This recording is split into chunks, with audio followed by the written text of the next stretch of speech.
Voici Alain Duhamel. Bonjour Alain. Bonjour. Le parcours de la flamme olympique à Paris, Alain, a donc été particulièrement chahuté, malgré le déploiement de forces policières assez impressionnantes.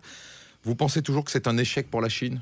Au premier degré, c'est d'abord un échec, un fiasco et même un naufrage pour la cérémonie hier qui a été un chaos grotesque et ridicule. Ça a été aussi un crève-cœur pour les athlètes qui se sont trouvés à la fois sifflés totalement injustement par les spectateurs, alors que c'est eux qui se sont le mieux comportés depuis le départ et qui en plus ont été malmenés par les responsables de l'ordre chinois, ce qui est le comble. Et quant à la police française, c'était humiliant hier pour elle, parce qu'elle a été à la fois impuissante et en même temps dépossédée par les Chinois de ses responsabilités. On ne pouvait pas imaginer pire. Alors, cela étant, au-delà, oui, bien entendu, c'est un échec, et plus que ça encore, pour la Chine. Ce qu'il faut, c'est bien regarder ce que sont les objectifs de la Chine avec les Jeux Olympiques. Ça n'est pas simplement de démontrer sa puissance, sa croissance, son nombre. C'est d'essayer d'obtenir davantage de prestige, de reconnaissance internationale, de respectabilité. De ce point de vue, le parcours de la flamme olympique, pour elle, c'était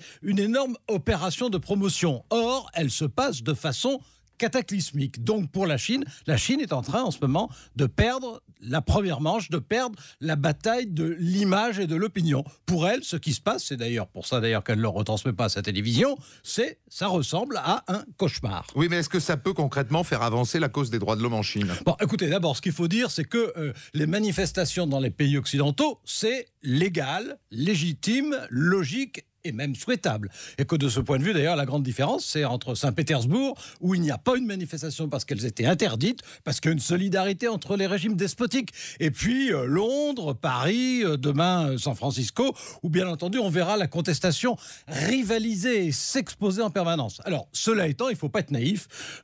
À court terme, pour les droits de l'homme en Chine, pour les droits de l'homme au Tibet, bien entendu, ça va compliquer les choses, plus que ça ne va les faciliter. Bien entendu, la contrainte va se resserrer. Bien entendu, les Chinois ne verront à la télévision que ce qu'on voudra bien leur montrer.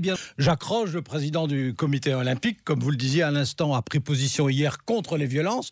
Il ne faut pas oublier que samedi encore, il trouvait que finalement, d'organiser les Jeux olympiques à Pékin, c'était une très bonne idée. Il a été, comme le comité international olympique, au-dessous de tout dans cette affaire depuis le début. Merci Alain Duhamel.